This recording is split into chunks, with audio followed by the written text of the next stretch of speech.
Oh, click Lady Gaga. I think it's very on brand for you to have sunglasses on. I feel like that should just be how you should be all the time. You look good. I really hate that you can't see how much I'm glaring at you right now. Okay, you ready? Yeah. Let's get this show on the road.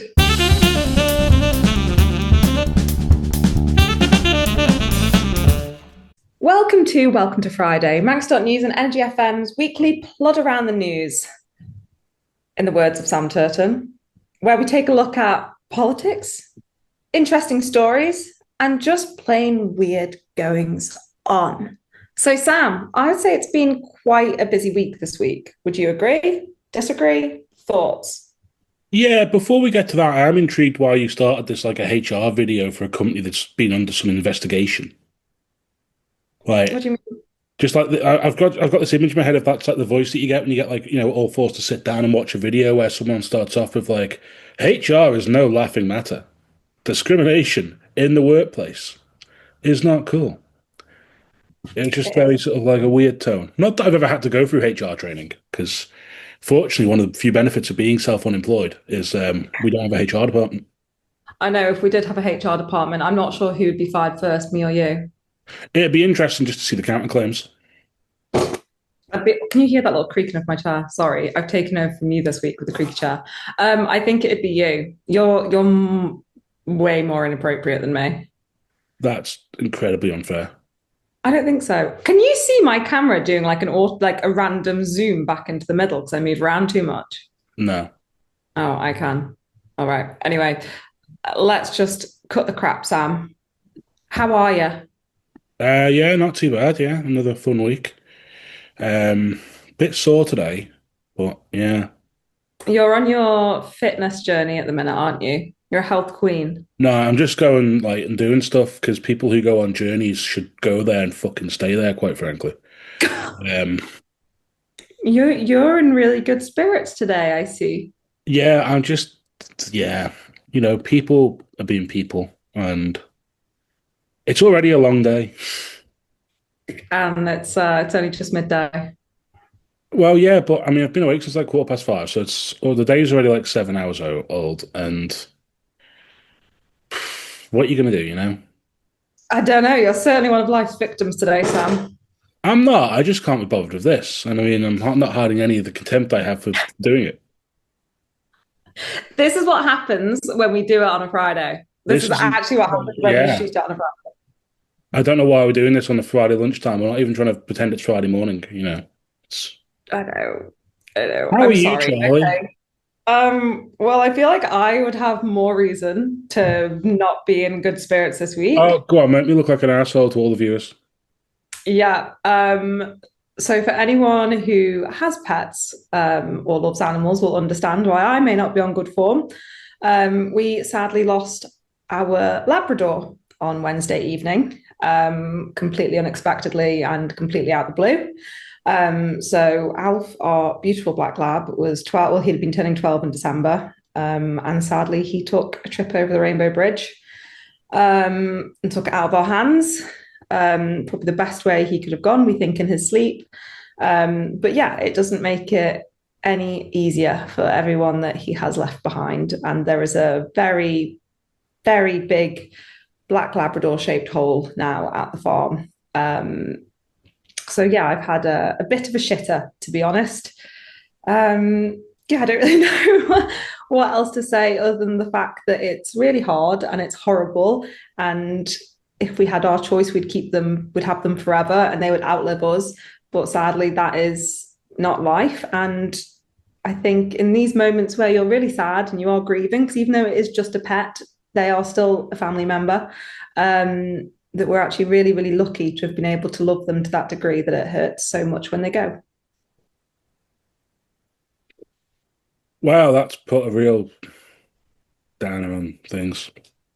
Yeah, but I'm still smiling, Sam. I think perspective is everything. And I think in moments where we get down, we should all be able to be grateful for the little things that we do have and the love that we have also had.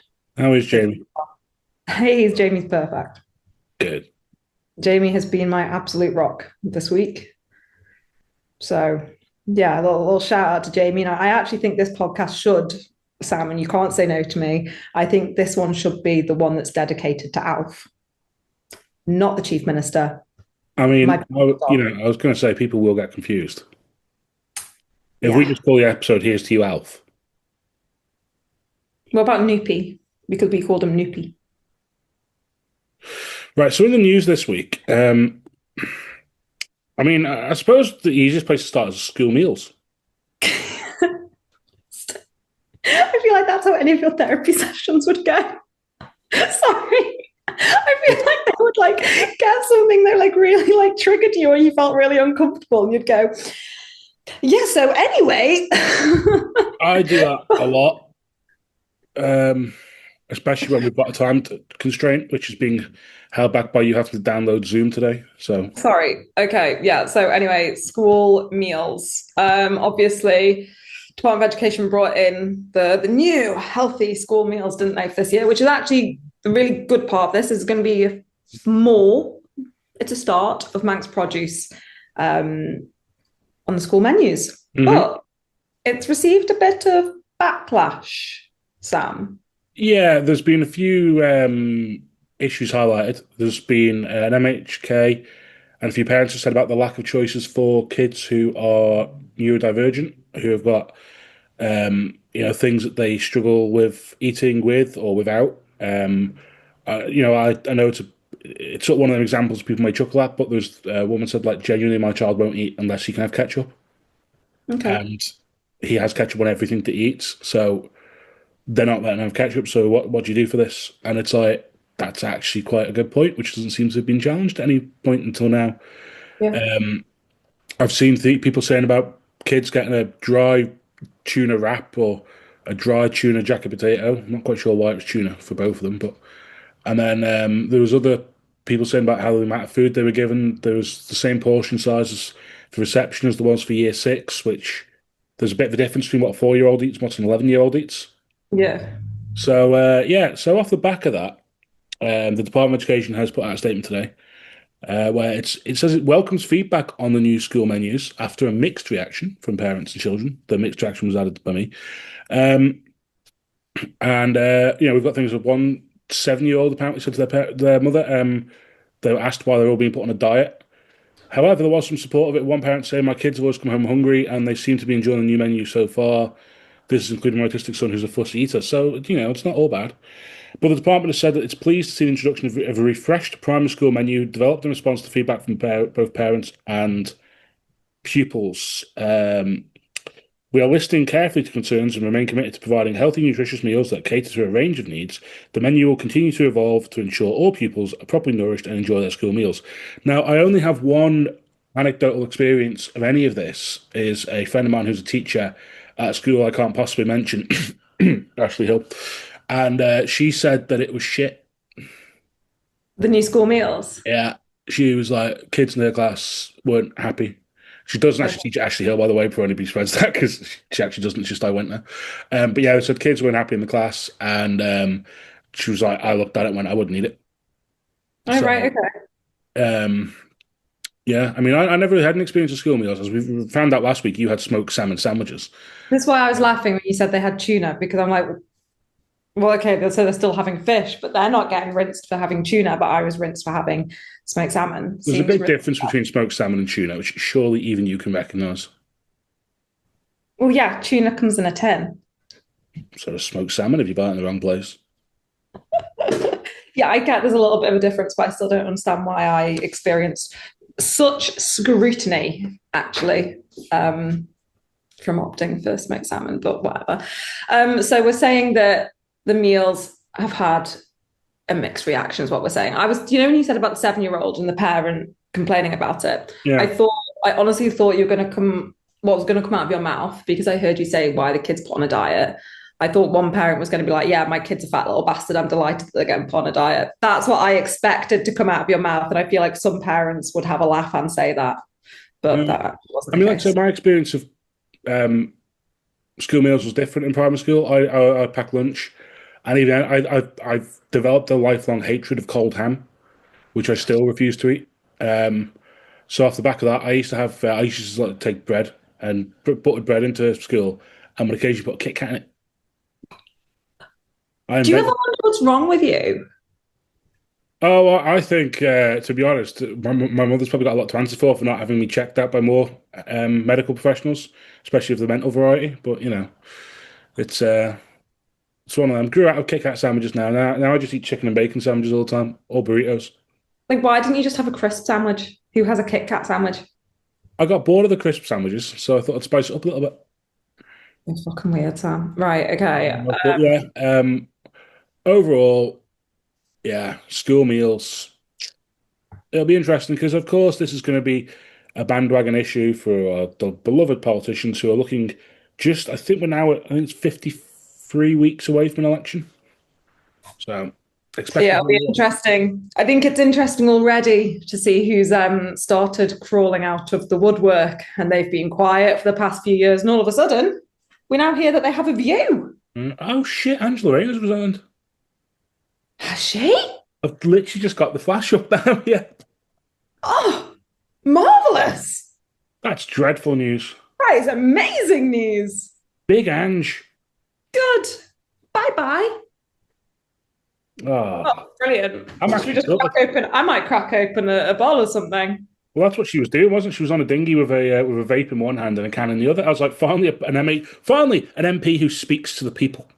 I see. I did actually like that, but I just really don't like her. Who would I like to go next, Sam? Take a guess who I'd like next to leave. Um, who would you most likely to leave? That is it's a difficult one actually because I imagine you're going to say Starmer, but really, you should probably go for Steve Reed, Keep who's going. Defra secretary. No, no, no, no. Keep going. Are you going for our beloved Chancellor? Oh, I am. You can't.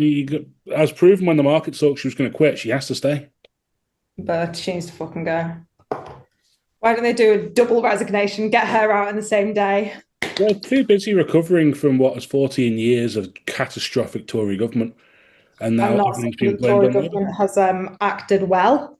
I think some of the things they've done have been abysmal. But I mean, as someone from farming stock, you were about to watch, or you potentially still are about to watch, the complete fallings of the British farming sector, thanks to your lovely Labour government. I think the figures still suggest that it's a lot fewer farmers actually going to ever pay that than is suggested, but we'll see on Have you that. seen that they're cutting the grant for young farmers?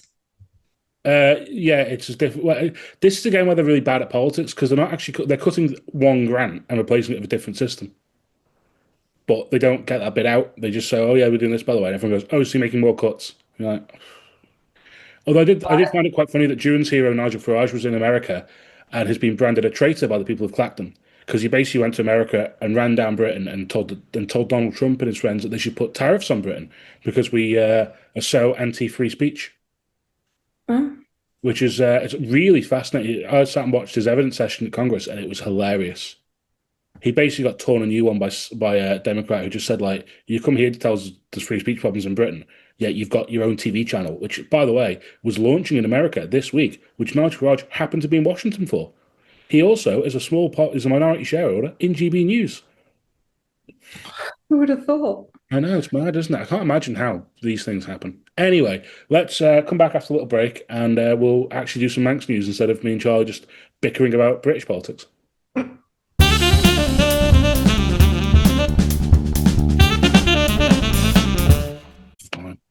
And welcome back to Welcome to Friday, for once actually being filmed on a Friday, in fact, Friday afternoon. Well, hello, Sam. We started on Department of Education, and it's where we're going to pick up again. Because I had a very peculiar image sent to me yesterday that I thought I apologised for that. that I thought this can't possibly be true. But actually, it is. Wear uniforms to bed. So now clearly, not actually, I say clearly, I've asked the department for comment on this, but we're yet to have a response on it. Using our brain cells, we guess someone's made a big typo or a joke version has been printed when it shouldn't have been. But for what, you ask? Ramsey Grammar School's uniform policy, which is printed into every single student's planner. So, what would we say? About 1,200 planners? There must be about 1,200 pupils at the grammar school.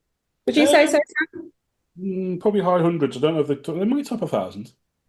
I would say so because you've got, you have 7 years there. Maybe, okay, let's say around 1,000, give or take, around. So, in their uniform policy, it says students in year 7 to 11 are required to wear a school uniform at all times, even when they go to bed. We hope that parents will understand the reasons for our school uniform and support us. We want our students to be smartly and sensibly dressed, and despite fashion trends, we aim to have a uniform which is practical, comfortable, and fit for purpose, but also reflects the ethos and values of the school. We also want our students to be proud of their uniform and their school. It is widely accepted that a uniform improves a child's Instagram feed and allows them to focus on learning rather than their appearance. Now, understandably, this is a bit of a bizarre one, isn't it? So I think they made a mistake in trying to cover these things up. Yes. I think they should just try to own it. Yeah, because what also has happened is we were told that teachers had to put white stickers over the uniform policy and planners so the kids couldn't read it. However, students were peeling them off, which revealed the bizarre policy.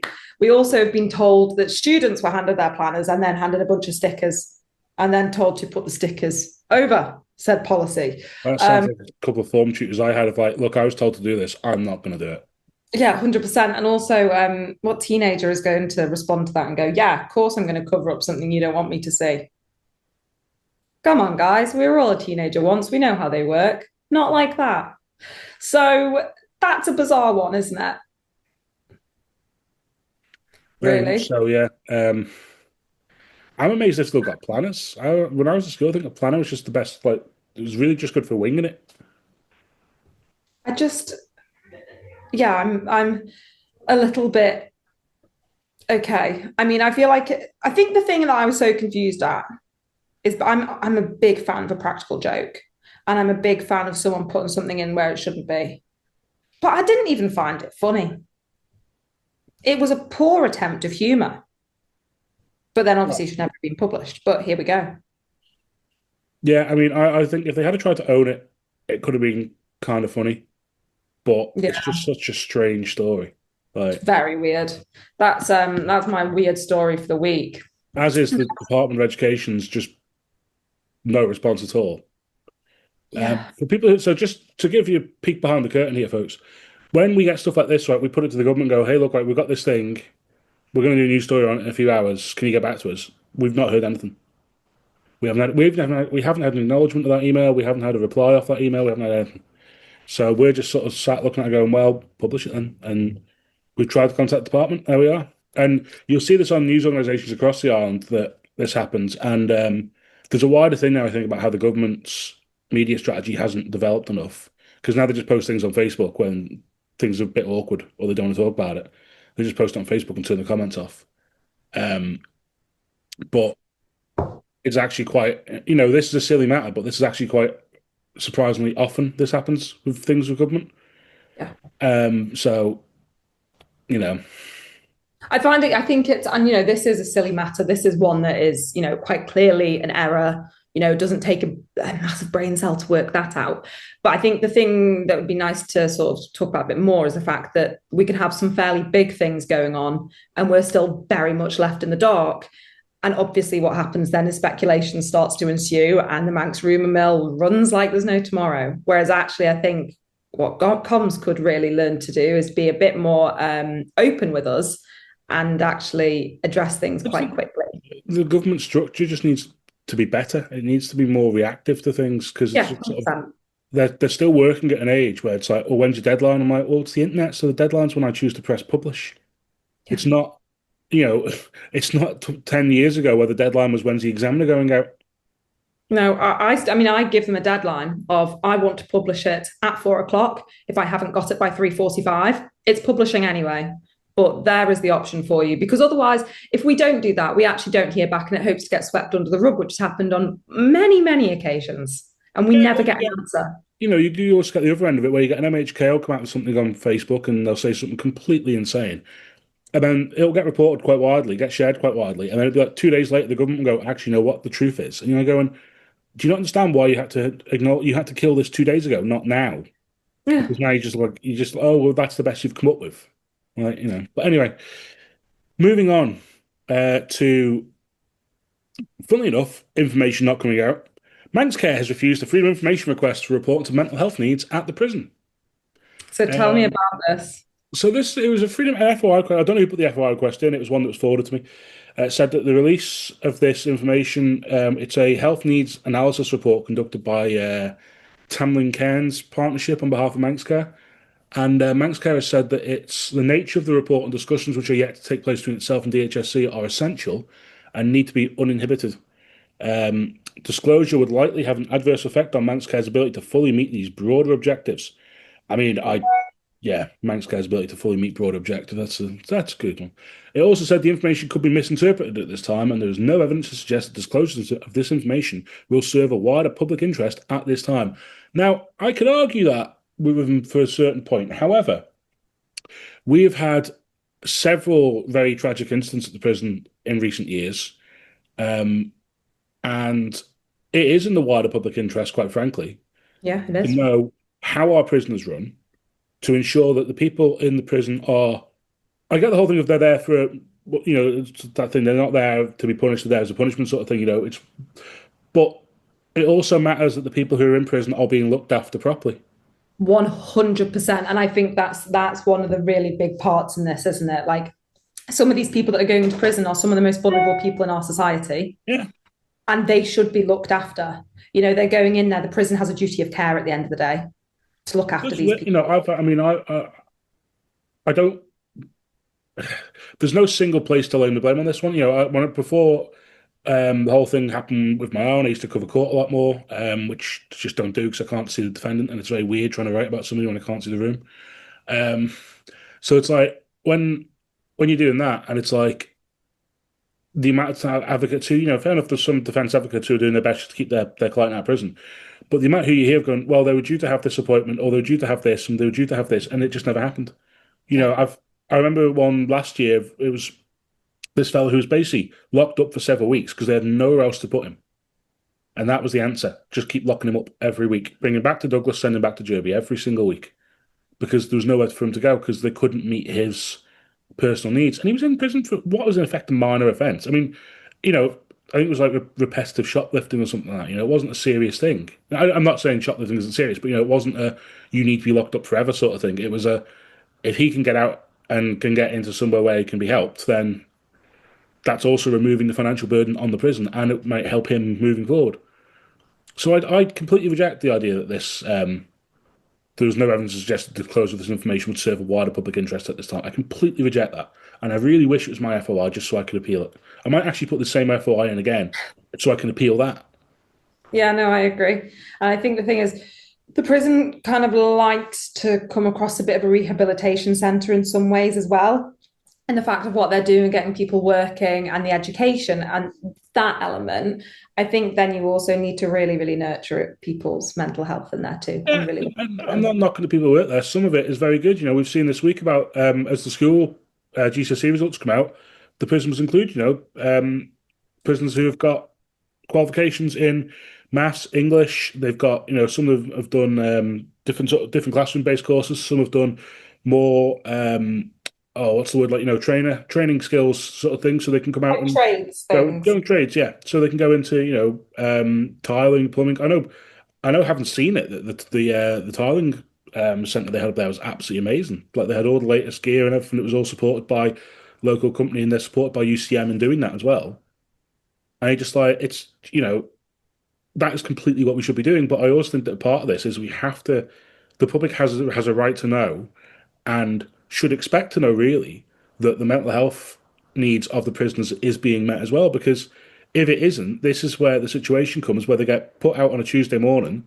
There's the bus back to Ramsey. See you later, and they're back in again 2 weeks later because they haven't got the structure that they need and they haven't received the support they need to move on and not go back into whatever it caused them being in prison in the first place. Yeah. No, I agree with everything that you said there, Sam. And I There's think my mini rant of the week. People don't really care about prisoners, and they really should. they should. And, I've watched quite a few interesting programs on prisons, actually. And I think you end up looking at it with a bit of a different light. Um, Obviously there's some people in there that, not Derby necessarily, maybe in Derby, but in prisons worldwide that, yeah, they're the absolute shit stains of society. We're not excusing those people. That's not what we're saying. But there's also other people in there that actually maybe haven't done the worst thing. Actually, they've just ended up on a really shit life path. And, you can help redirect them to better choices and a better life. But I don't think you should tar every person that goes into prison with the complete same brush. And quite frankly, at the end of the day, people are just human. Yeah. I feel like sometimes that humanitarian part seems to get lost in translation. So yeah, look at me being so liberal, Sam. It's sickening, isn't it? I know Duran is going to be spinning in his grave. I know, but this is what I've always maintained Not that he's socially dead. It's just like I and imagine he hangs around in cemeteries or whatever. live socially. I'm very liberal. Economically, I'm right. Okay, Sam, we've spoken about the prison. I was going to touch a bit more on the whole when the prison came into the limelight a few weeks ago, but I feel like we'll just end up going down a rabbit hole with that. We can touch back on that Uh-huh. maybe in another episode. So, I think we should talk about one of your bigger stories this week of government outlines consistent support for net zero. So, Was that one of my biggest stories? I did very well on socials, yeah. Oh, that was With just because net people zero. disagreed. I mean, this was the mad thing of it. It was one of these sort of stories where the government went, look, we've done these surveys and this is what people said. And then a load of people went on, I never said that. And then, well, no, but did you fill in the survey? Well, no. Right. I'm beginning to see why so much support was given. This is there's a, what's the word? A confirmation bias of a lot of these things where people who are really in support of like things like net zero will go on and register their support for these things, what they should be doing. And people who don't really care are people who, which is probably, people who just want to get on with living their life, which is in a lot of cases, the majority of people Yeah, just don't respond. And then you'll get like the people who are really vehemently against it, which will be like 50, a couple hundred. They're the ones who then go and do the opposing. So yeah, it's like, I don't doubt the figures that the government have got. I just think that the sample size is interesting. yeah. But I don't think the MHK, I don't think Tynwald is going to support Stu Peters' bid for a referendum on net zero. What Just, is your view on net zero? I mean, fundamentally, you can't argue with the fact that the damage being done to the planet is making things worse for everybody. 100%. The problem is that, and this whole thing, China's building coal stations week by week, they're not. Like, the figures that the UN have got on China is like they've slowed down production on a lot of things. China's moving away from that. Even like this week, Putin was talking about it. There was a bizarre one where Putin was talking about nuclear. And he was like, Russia's going to be building nuclear power stations because we need to move away from oil because it damages the climate. Now, the interesting thing about Russia, of course, is because a lot of it's in the Arctic Circle. So everything is going, this is getting smaller and this is a problem. Yeah, So, I just think that, this whole thing about like no petrol cars after 2030, and I'm like, well, I, I just don't really, all you're doing is hitting working people with this stuff. People who can afford to go get an electric car go, oh, it's fantastic. It costs me this much less to drive, and I get this much mileage out of it, and it's very cheap to drive and all this, and very cheap to charge up. I was like, well, yeah, let's look at the issue here, right? You've got a house with a drive, or you've got a house where you can at least park your car directly outside your house. I'm on a scramble out here, and I'm on second floor flat. Where am I putting a bloody cable? I can't lead it out the window there. Can I down onto the street? Oh, well, you can use these rapid charging points. All right, so I'm not allowed to. So I have to take my car out to go charge it. Also, there's the price of electric cars. Like they're going, oh, well, they've come down now, the second-hand price ones. And like, yeah, but I don't want to drive around in a Renault Leaf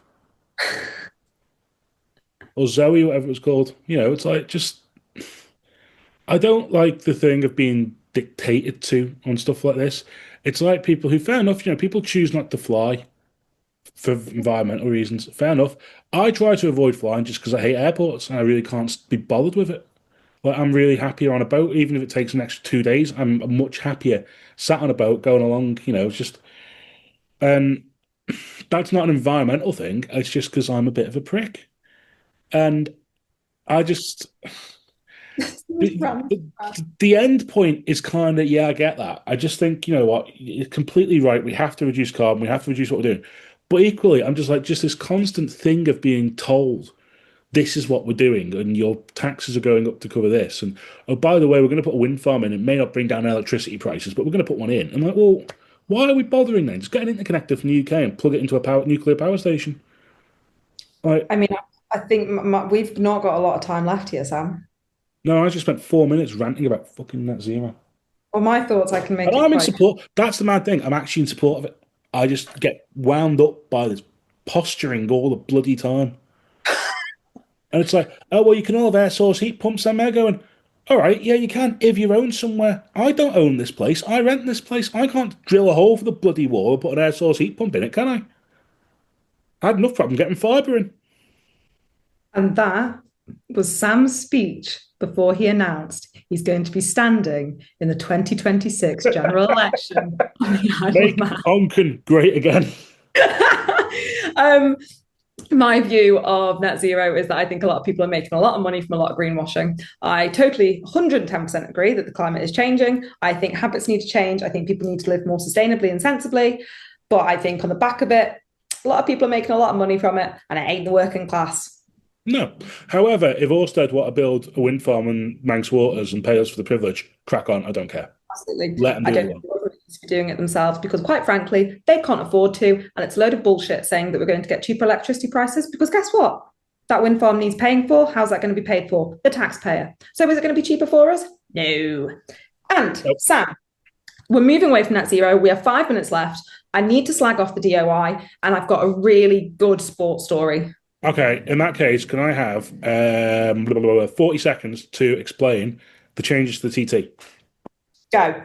Politicians say the new schedule for TT 2026 will enhance the event's resilience and experience of visitors, directly supporting the local economy. So this new schedule has been made, right, which basically adds a rest day into practice week, and they've created this new class, which is sport bike. So all that's going to run. Senior race day is still going to be the Saturday with the Sunday as a contingency.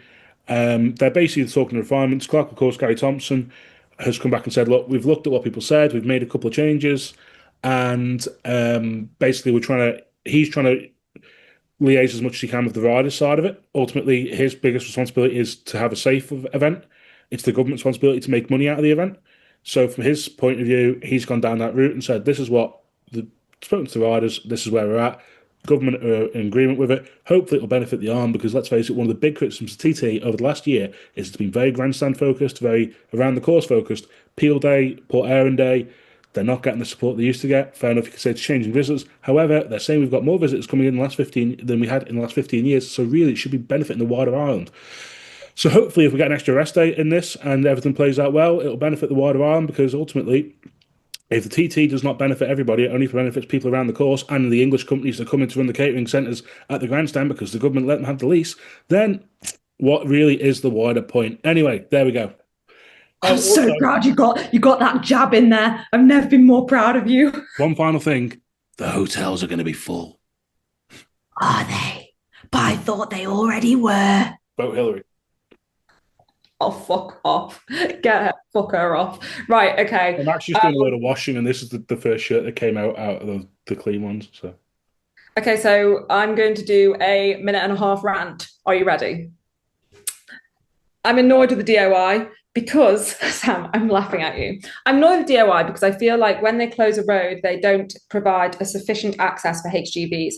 I'm currently having to deal with this in the north of the island because St Jude's Road has been shut due to Manx Utilities doing drainage works. And I think that the discussions with residents has been really rubbish and no one's been kept up to date with whatever's happening. So anyway, that's a Max Utilities problem, no problem. DOI now are going to be shutting the Andreas to Ramsey Road from Rugby Crossroads, which for most people in a car, not the end of the world. They'll come off Salisbury, go down the Benahara, come out Rugby Crossroads, up to Drunkle. Now, the problem is if you're in a HGV, this has got a lot of low-hanging trees. It is not suitable to a single-track road. If you come around there and you meet an Arctic, well, it's not going to go so well. Same if you've got a high-sided vehicle, you don't want to be paying for damaged vehicle, for your side lights to be completely knocked off, potentially any other damage that might happen from a low-hanging tree. Is the department going to pay for it? Of course it's not. But hang on, the HGV driver is already paying an excess of £700 a year in road tax, probably a minimum of £1,500 a year to keep that vehicle legal, to keep it on the road. Meanwhile, we're being penalised by the DOI. I spoke to the DOI about this and voiced my concerns because actually now, with St Jude's Crossroads being closed and the Ramsey to Andreas Road, that only leaves drivers with the alternative, apart from the Clondrockard Road, which is another story, to go around the Bride Coast Road. This adds on about an hour because there and back. Why am I being penalised for extra fuel costs, lost time, etc., etc.? I spoke to several MHKs as well as MLCs and the highways. Is anything going to happen? No, sorry. That's just how it is, basically, summarised what's going to happen. And what they have failed to say is that also the Bride Coast Road is about to be shut because they're going to be doing stud replacement works. We love that one, don't we? Now, the Bride Coast Road is also going to close simultaneously with part of Andreas Village. It's a really smart move, isn't it? So to summarise that, I'm just pissed off because no one seems to be able to use a brain cell in that department and actually go, hang on, what about HGV drivers? What about access? And why are we cutting off the North of the Island? How about the businesses that are suffering due to this? Because actually on some of the roads, there's quite a lot of businesses and people don't know how to get there. Where's the money going to come from if people can't get there and it's not actually shown that you can still get there and suitable diversion routes put in place? That is life in a northern town. Really, really annoying. We're going to end this, Sam, on a really positive news story, though. We've got 60 seconds. Let's go. Isla Curfew has scored her first try for Loughborough. Manx rugby player Isla Curfew has scored her long-awaited first try for Loughborough Lightning. 25-year-old prop who hails from Ballaugh has clocked up 35 appearances over nearly 4 years without getting that first score in an African violet shirt. Her time finally came in Lichfield last weekend against Leicester Tigers. So well done to Isla. I think it's just a moment to say well done to girls in rugby. Absolutely. And Vagamond's ladies team get their season underway in, I think it's 2 weeks' time. I've just done the men's preview for this weekend. There's Douglas Ramsey and Vagamond's are playing away this weekend. So Douglas playing home. But yeah, Vagamond's ladies team, I think their first game is the last weekend in September. And they'll be back playing because they had a really good season last year. Also coming up this weekend, FC Armagh are playing away at Burscough in Ormskirk. There's a whole weekend of Manx footy as well. Charlie, what else you got coming up this weekend? Lodge tomorrow, and I've got show jumping on Sunday. Great. And we're going to pretend that we didn't miss the cut-off on our Zoom recording by 25 seconds. And I'm going to seamlessly edit that in as badly as I can. And yeah, so if you've got news for us, email newsdesk@manx.news or, I don't know, carry a pigeon to Charlie, north of the border, whatever. I genuinely think if I just stuck something in the post saying Charlie Murray Andreas, it would get to you. 100% it would. 100%. So, off the back of that. A big deal in Northern Barracks, Sam. After that, it's Murray for MHK 2026. She's. Can you imagine me and you both there? Oh, that'd be amazing. I'd love it. If you get told off for missing votes because she's outside having a vape break, but yeah. The pair of us. Yeah.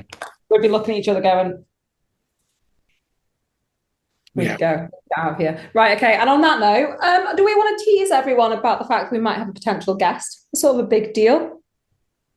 Well, I mean, it's possible, but you seem more positive than I am, and I spoke to the big man. I'm positive about it.